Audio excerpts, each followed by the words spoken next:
Muy buenas noches a todas las personas que nos están escuchando, o incluso mañanas o incluso tardes.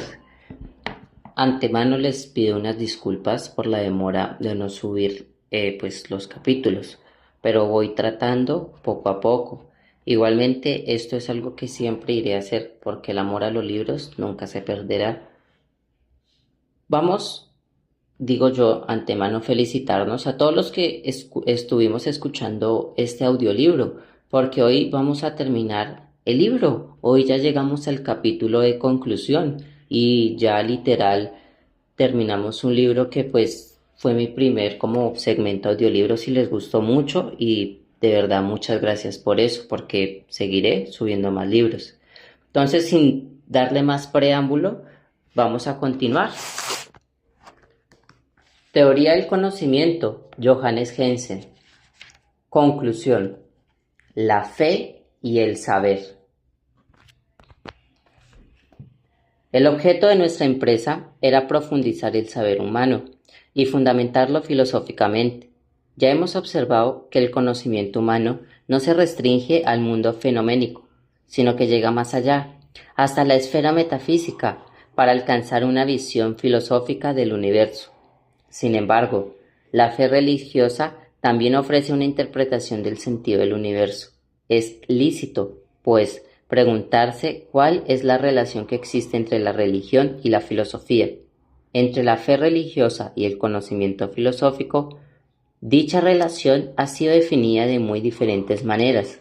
Es posible diferenciar cuatro clases principales de definición de esta. Los dos primeros defienden una identidad esencial, los dos últimos una diferencia esencial entre la religión y la filosofía. La fe y el saber. En primera instancia, dicha identidad puede ser total. El planteamiento será entonces el siguiente: o la religión es filosófica o la filosofía es religión. Es decir, se reduce la religión a la filosofía, o por el contrario, la filosofía a la religión. En el primer caso, podemos hablar de un sistema gnóstico de la identidad. Según este, la religión y la filosofía son la misma cosa. Ambas pretenden conocer, ambas tratan de llegar a una genosis. En ellas late un mismo impulso hacia el conocimiento filosófico. La única diferencia consiste en que la religión es un grado inferior del conocimiento filosófico, puesto que habla en conceptos abstractos, sino en representaciones concretas. Esta concepción se encuentra en la antigüedad, principalmente en el budismo, en el neoplantismo y en el gnosticismo.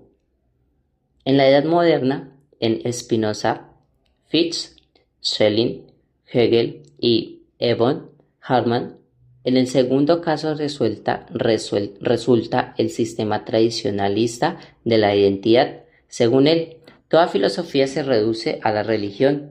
Los filósofos han bebido sus ideas en la tradición religiosa. La filosofía no es por tanto nada independiente junto a la religión, sino que en el fondo coincide con esta.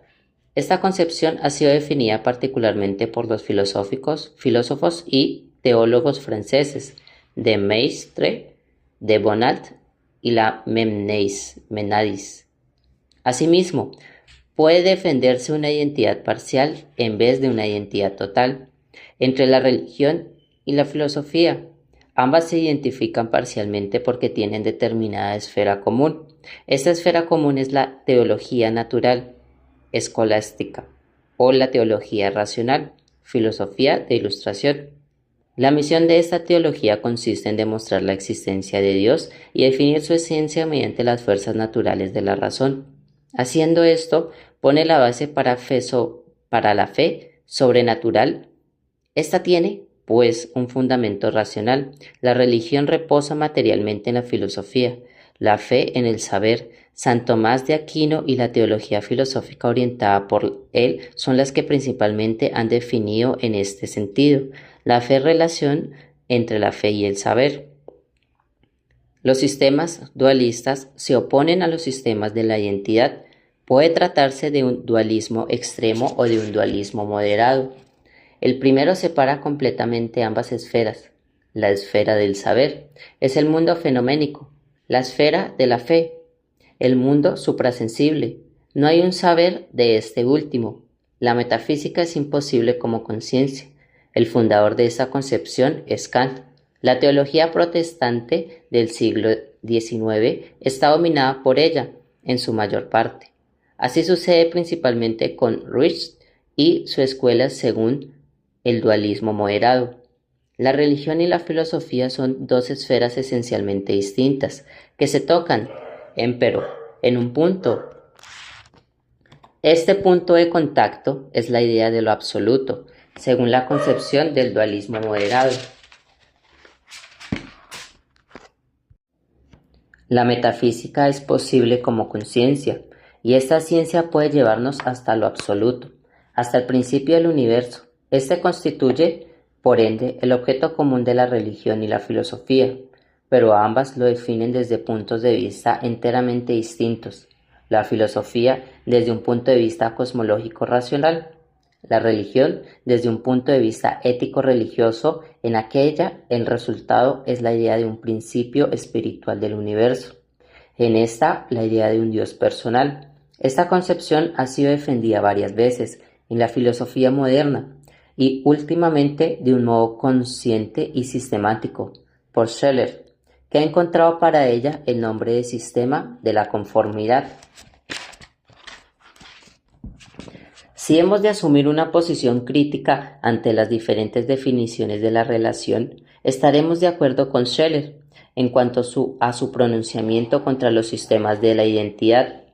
Hoy, que las posiciones religiosas difieren más profundamente que nunca, no hay nada admitido con mayor unanimidad y seguridad por todos los que se ocupan de modo inteligente de la religión, que el origen de la religión en el espíritu humano es radical y esencialmente distinto de la filosofía y la metafísica, que los cofundadores de las religiones, los grandes homines religiosos, han sido tipos del espíritu humano, completamente distintos de los metafísicos y los filosóficos, y que las grandes transformaciones históricas a ellos debidas no han tenido lugar nunca ni en parte alguna por virtud de una nueva metafísica, sino de un modo radicalmente distinto.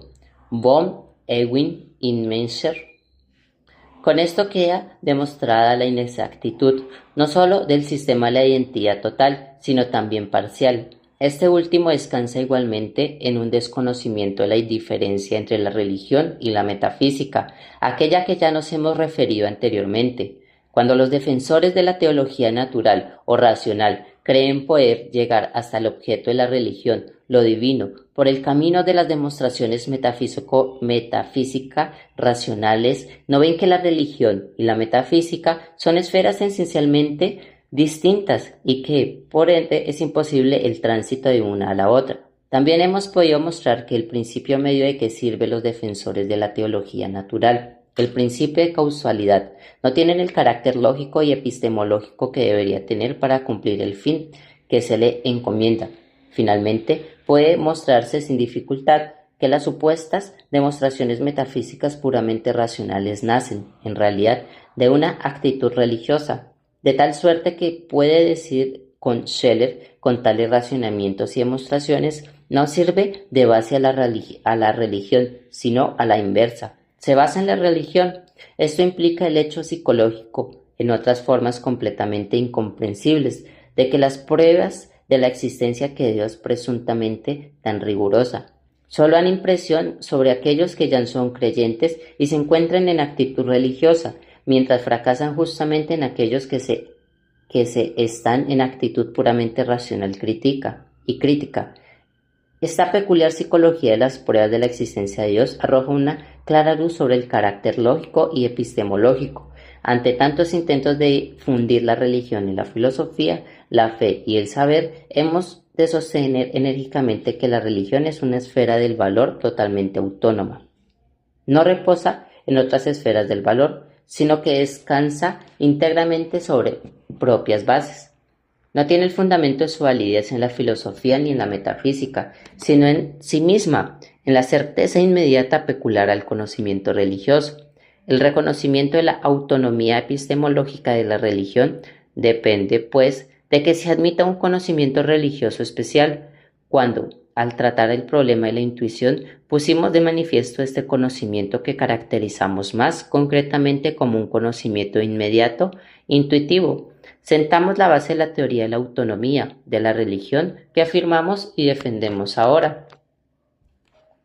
Con justa razón, replica Scheler a aquellos filósofos y teólogos que se niegan a fundar la religión sobre cimientos de raíces más profundas entre todas las disposiciones y potencias del espíritu humano, a sentarse sobre una base más firme que sobre sí misma, sobre su esencia. Cuán extraña es la desconfianza en el poder y evidencia propios de la conciencia religiosa, que se revela en el intento de fundar sus primeras y más evidentes afirmaciones sobre esta cosa, que el contenido esencial de los objetos de esta misma conciencia.